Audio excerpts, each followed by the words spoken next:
আসসালামু আলাইকুম এভরিওয়ান। সহজ এবং মজাদার রান্নার ইউটিউব কুকিং চ্যানেল গৃহসুখনে আপনাদের সকলকে স্বাগত জানাচ্ছি। আমি আফরোজা। চলে আসলাম নতুন আরও একটা রেসিপি নিয়ে।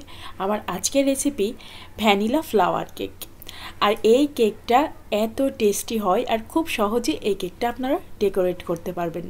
যারা একদমই ডিজাইন করতে পারেন না কেকে, তারাও কিন্তু এই কেকটা বানাতে পারবেন। খুব সহজে এই কেকের ডিজাইনটা করা যায়। আর এই ফ্লাওয়ারটা বানানো খুবই ইজি।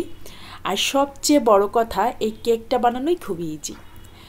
আজকের এই কেকটা সবাই বানাতে পারবেন। যারা নতুন রাঁধুনি আপুরা আছেন, তারাও খুব সহজে এই কেকটা বানিয়ে ফেলতে পারবেন। আর বাচ্চারা কিন্তু এই ধরনের কেক খেতে খুব পছন্দ করে।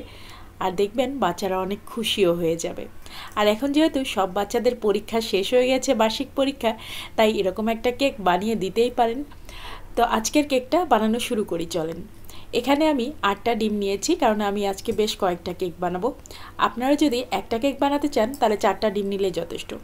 আর সাথে নিয়েছি 1.5 কাপ চিনি, আর নিয়েছি ভ্যানিলা এসেন্স এখানে নিয়েছি 1/2 চা চামচের একটু বেশি। এখন সব কিছুকে 7-8 মিনিট বিট করে নিয়েছি ইলেকট্রিক বিটার দিয়ে। এভাবে ইলেকট্রিক বিটার দিয়ে কিন্তু এটাকে বিট করতে হবে। আর এর মধ্যে দিয়ে দিয়েছি 2 টেবিল চামচ তেল। তেলটা না দিলেও কোনো সমস্যা নেই, তারপরও আমি 2 টেবিল চামচের মতো তেল দিলাম, কারণ এটা তো ফোম কেক, স্পঞ্জি কেক, তো সেক্ষেত্রে এই কেকটাতে তেল না দিলেও কোনো সমস্যা নেই। তারপরও আমি 2 টেবিল চামচের মতো তেলটা দিয়ে দিলাম। তেল দিলে কি হয়, কেকটা খুব বেশি ময়েস্ট হয়। আমি কেকে খুব কম তেল দেওয়ার চেষ্টা করি, আর মাঝে মাঝে তেল দিইও না। তো আজকে অনেকগুলা কেক তৈরি করব, সেজন্য কেকের ব্যাটার তো বানিয়ে নিলাম। আর এখানে হচ্ছে 2 কাপ ময়দার মধ্যে 2 চা চামচ বেকিং পাউডার মিশিয়ে রেখেছি, সেটাকে ভালো করে আবার একসাথে মিশিয়ে নিলাম। এখন একটা স্টিলের ছাকনা নিয়ে এটাকে অল্প অল্প করে নিয়ে এই ব্যাটারটার সাথে মিশিয়ে নিব, আর সুন্দর একটা কেকের ব্যাটার তৈরি হয়ে যাবে। খুব আলতোভাবে মেশাতে হবে ময়দাটা। এটা আসলে ডিমের ফোমটার সাথে ফোল্ড করে দেওয়ার মতো আর কি। অবশ্যই এই কাজটা আলতো হাতে করতে হবে। বেশি জোরে বা তাড়াহুড়া করে যদি আটাটা ফোল্ড করা হয়, তাহলে দেখা যাবে যে কেকটা চুপসে যাবে, কেকটা কিন্তু স্পঞ্জি হবে না। তাই অবশ্যই এই কাজটা আলতো হাতে করতে হবে। আমি এখানে ভিডিওটা একটু টেনে দেওয়ার কারণে মনে হচ্ছে অনেক দ্রুত করছি, বাট এটা কিন্তু আমি খুব আস্তে আস্তে মিশিয়েছি। এটা আসলে এই ব্যাটারটা সাথে যখন আমি এই ময়দাটা মিশাচ্ছি, এটার মানে হচ্ছে এই ময়দাটাকে আসলে এই ফোমের সাথে ফোল্ড করা হচ্ছে, তাই খুব আস্তে আস্তেই ফোল্ডটা করতে হবে। তো আমার ব্যাটার তো তৈরি হয়ে গেছে, আর কনসিস্টেন্সি দেখেন, এরকম একটা কনসিস্টেন্সি হবে, ফোমই একটা টেক্সচার। ফোমটা কোনোভাবেই বসতে দেওয়া যাবে না, দ্রুত নাড়লে ফোম বসে যায়। এখন আমি এই যে একটা মোল্ড রেডি করে নিয়েছি অয়েল ব্রাশ করে, আর দিয়েছি বেকিং পেপার। এখন এই মোল্ডের মধ্যে আমি ব্যাটারটা দিয়ে দিচ্ছি। আমি এখানে স্টিলের টিফিন কেয়ারের বাটি নিয়েছি, আর সেটাতেই কেকটা বানাবো। আমি একটু লম্বা সাইজ করে কেকগুলো বানাচ্ছি, তাই বেকিং পেপারটা একটু উঁচু করে দিয়ে দিয়েছি। আপনারা যদি এরকম লম্বা শেপের বানাতে চান, তাহলে বেকিং পেপারটা একটু উঁচু করে দিবেন, তাহলে কেকটা ফুলে একদম সুন্দর করে বেকিং পেপারের ভিতরে এই শেপে হয়ে যাবে। এখন আমি কেকটাকে 180 ডিগ্রি সেলসিয়াস তাপমাত্রায় 45 মিনিট বেক হতে দিব ইলেকট্রিক ওভেনে। আর দেখেন, বেক হওয়ার পরে কেকটা ফুলে একদম ডাবল হয়ে গিয়েছে। আর কেকটা কিন্তু বেশ লম্বাটে টাইপের হয়েছে, কারণ আমি মোলটাই নিয়েছি এরকম। কেকটা অনেক গরম, বের করতে সমস্যা হচ্ছে, ধরতেই সমস্যা হচ্ছে, কিন্তু কি আর করা, আমার বাচ্চারা কেক খেতে খুব পছন্দ করে। কেক বানালেই ঝটপট আমাকে সে কেকটা বের করতে হয়, মোল্ড আউট করতে হয়। কেকের ক্রিমটাকে আমি ফ্রস্টিং করে নিয়েছি, আর আমি কিভাবে ক্রিম ফ্রস্টিং করি সেটার ভিডিও কিন্তু আমার এই চ্যানেলে বিভিন্ন কেকের রেসিপিতে দেওয়া আছে।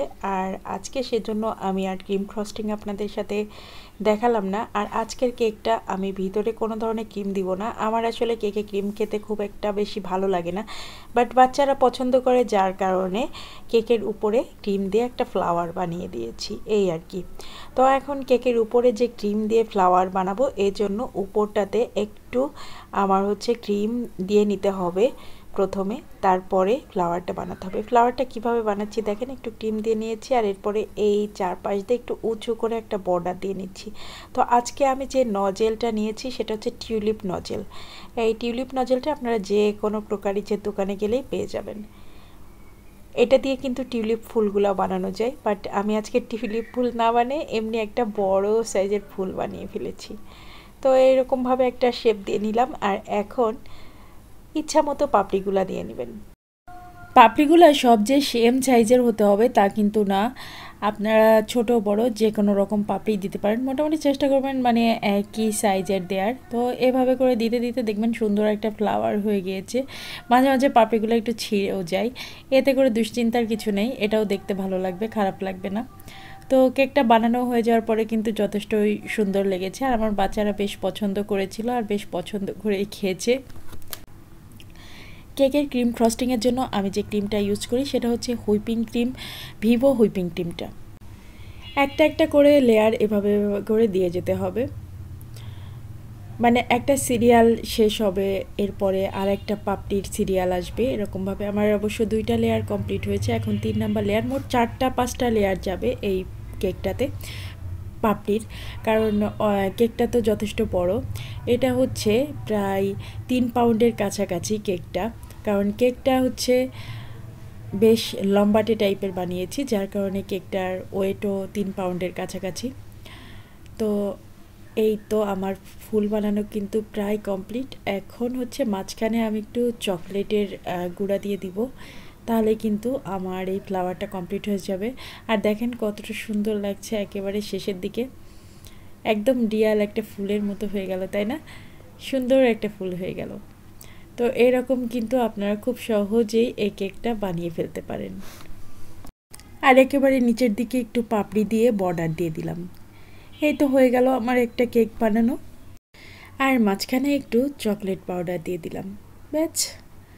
এটা না দিলেও কোনো সমস্যা নেই, বাট একটু দিয়ে দিলাম, দেখতে সুন্দর লাগে এই জন্য আর কি। ব্যাস, কেকটা তৈরি হয়ে গেল। আর এই কেকটা কিন্তু আপনারা চাইলে এমনিতেও খেতে পারেন, আবার বাচ্চাদের জন্মদিনেও তৈরি করে দিতে পারেন, বাচ্চাদেরকে এমনিও তৈরি করে দিতে পারেন। আমি কিন্তু এমনিতেই তৈরি করে দিয়েছি, কারণ আমার বাচ্চারা কেক খেতে পছন্দ করে, তাই বিভিন্ন রকম কেক ওদেরকে আমি তৈরি করে দিই।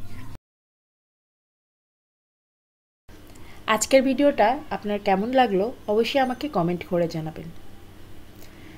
আর যদি ভালো লেগে থাকে তাহলে ভিডিওটাতে একটা লাইক দিতে ভুলবেন না, আর চ্যানেলটাকে সাবস্ক্রাইব করে দিবেন। পাশে থাকা বেল আইকনে একটা প্রেস করে দিবেন, এতে করে আমি যে কোনো ভিডিও দিলে তার নোটিফিকেশন আপনার কাছে পৌঁছে যাবে, আর সহজে আপনি আমার নতুন ভিডিওটা দেখে নিতে পারবেন। আর যারা ফেসবুক পেজ থেকে দেখছেন তারা অবশ্যই পেজটাকে ফলো করে দিবেন এবং ভিডিওটাতে একটা লাইক দিয়ে দিবেন, এতে করে আমি যে কোনো ভিডিও দিলে তার নোটিফিকেশন আপনি পেয়ে যাবেন, আর সহজে আপনি আমার নতুন ভিডিওটা দেখে নিতে পারবেন। আর যারা অলরেডি আমার চ্যানেলটা সাবস্ক্রাইব করেছেন, পেজটা ফলো করেছেন, তাদেরকে অনেক অনেক ধন্যবাদ আমার চ্যানেলটা সাবস্ক্রাইব করে চ্যানেলের সঙ্গেই থাকার জন্য এবং পেজটা ফলো করে পেজের সঙ্গেই থাকার জন্য। তো আজকের ভিডিওটা শেষ করব। সবাই ভালো থাকবেন, সুস্থ থাকবেন, নিরাপদে থাকবেন। আর গৃহশিক্ষণে সেই তো বরাবরের মতো কথা, ঘরে তৈরি খাবার খান, সুস্থ থাকুন। বাইরের খাবার মজা হলেও ঘরের খাবার খাওয়া অনেক বেশি ভালো। ঘরের তৈরি খাবার আমার কাছে মনে হয় সবথেকে বেশি টেস্টি এবং মজাদার। আজকের মতো এখানেই শেষ করছি। আল্লাহ হাফেজ।